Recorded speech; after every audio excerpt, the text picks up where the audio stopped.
really interesting. Well, thank you so much. You make it look so easy. One thing I haven't heard you talk about, and I think it's probably because it's a fairly recent phenomenon, and that is the gig economy. You look at Uber and Lyft and IT and stuff like that. Yep. It's becoming a larger part of the economy. How does that figure into what you've been noticing? Oh, I'm glad you asked that. In principle, and you know that in principle is always like a coward's term. In principle, the American employment statistics are supposed to include people who are in the gig economy in the workforce numbers. How well they do that is obviously a puzzlement and a headache. The more gig work there is, the more temp work there is, the more clear it is that people have to have portable health benefits and portable pensions, right? I mean, so you just have to have a policy that's going to give people the independence to live economically. Yeah. What does that say to, I mean, it's interesting, I had a question in here that I didn't go to because at a certain point about the ACA, or the Affordable Care Act in the current debate. But, I mean, that is interesting that you, because on the one hand, you're saying, I think broadly, that the government and society collectively shouldn't, should limit quite how much it allows people to not work or not be responsible for themselves. On the other hand, though, what you just said was this acknowledgement that there are certain basic things, like an ability to prepare for your retirement, and I would assume healthcare in some fashion too, that need to be portable, and the system needs to allow for. Otherwise, we end up with a system that I think we have begun to have, in which big corporate players, and I don't have any problem with big corporate players necessarily, but a lot of entities out there are able to have thriving enterprises that make a lot of money, but avoid these social security securing dimensions like providing for retirement and providing for health insurance. No, I mean, as you indicate, the devil is always in the details in these sorts of things and how one actually arranges it. In very broad terms, staying away from the devil, but in very broad terms, it's beneficial to encourage and to ratify people for working. Not everybody has to work. There is something called leisure that's the basis for society. There's idleness is traditionally considered a sin, but even if you are encouraging or ratifying work, then there's the question of how one deals with social need, with accidents, with force majeure. I mean, that's why there is a government-supported social welfare state, and I don't think anybody in a modern society ever thinks that's ever going to go away or get appreciably smaller. Although the questions may be how it's financed and what its incidents of burden are and how it works intergenerationally. I mean, I think that some of those things are going to be big questions, what their unintended consequences are. I think as a nation, we want people to be healthier, we want people to be more educated, we want people to be more prosperous and more wealthy. And how we arrange our kind of crazy quilt healthcare apparatus to comport with those goals isn't as easy as like, by just kind of generalizing about it, because it's such a kind of a crazy contraption that if you push it in one place and it changes like that in another place, and if we started it from scratch, we might have great ideas about how to do with it, but we've got a real existing thing that consumes almost a fifth of the economy, and it's very complicated. Yeah.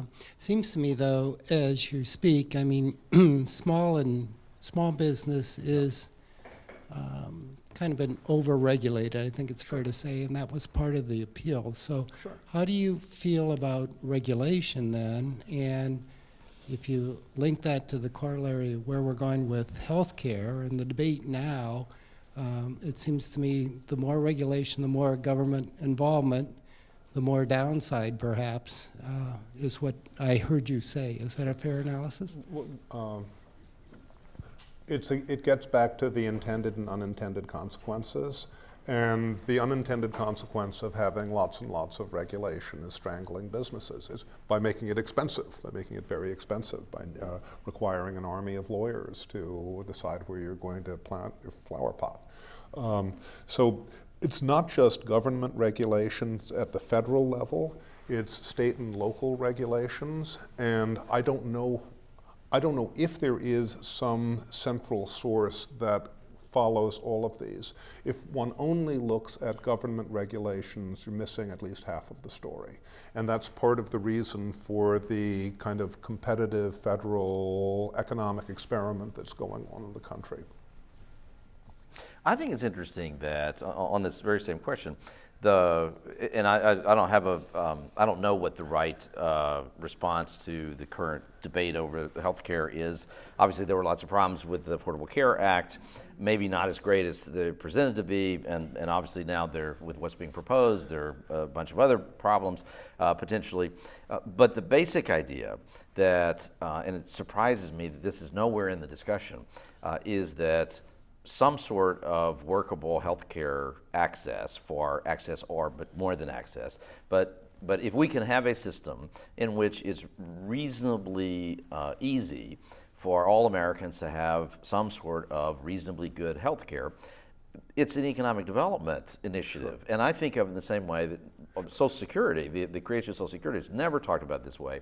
But when Social Security arrived, I keep going back to my people, sure, but that's the story. Yeah, you know. When all of a sudden when my parents didn't have to stay on the farm to make sure that their parents didn't starve, and that's how it had always been. You couldn't go away. People talk nostalgically about back when there were 3 generations of every family living in the house together. Yeah. Well, the people who lived in the house together back then weren't very nostalgic about it. Thank God for Social Security. Get out, Grandpa. Exactly. And so suddenly Social Security was this thing that made it where, okay, mom and dad, they've always been poor, they're still going to be poor, but they're not going to die. Right. And so I can go to college, or I can move to another part of the country. I can seek opportunity, and that was part of this unleashing of activity in education. Right. And I've always thought that healthcare, that a big part of the issue there is that some sort of system that works would suddenly make it where a lot of these millennials who don't want to go into a conventional work environment, but could suddenly be much freer to be entrepreneurial or start businesses, take risks that their parents would have been afraid to do, purely because of the question of health insurance. So we've got this bizarro world system where we have better curative medicine in the United States than any other country in the world. It's just why people come here when they're really scared and sick and they've got the money for it. And the worst primary or preventive care approach of any place in the world. It's almost as if Americans think it's their God-given right to, have as much cream soda as they can possibly consume and then go to the hospital to have it fixed. If we had a better primary and preventive care situation, the burden on curative would be much less. I'm not saying that would be the magic bullet to save it all, but our basic health profile as a nation would be much better if people took more responsibility individually for their own health. And again, it's not it's not a secret. It's not like one of the mysteries of the pyramids. What you need to do, but that's it's something which has to. There has to be some motivation for it. I'm not sure you can nanny people all about that. We nannied people about smoking, and that worked pretty well. We haven't been very good at nannying people about obesity. Thank you for a very interesting presentation. Well, thank you for coming. Thank you. As a mental health professional, I have to wonder about this population you described. And checked out of the workforce, self-medicating, supported by women. What they think of themselves, particularly what they think in terms of a masculine ideal. And then it helps me understand how they have latched on to a hypermale strong man with all of their might. Any comments? Sure. Well, I mean, I think you kind of answered your own question, didn't you? It's the sadness and the misery and the despair that you're describing, I think, are extraordinarily deep. Whether people started in a state of clinical depression and then moved down this path, or whether bad life circumstances brought people to depression, I suppose are two different ways of looking at that, but nowadays, now that we're here, maybe that doesn't make so much of a difference. I think you have to be correct about the enormous amount of self-medication that's going on.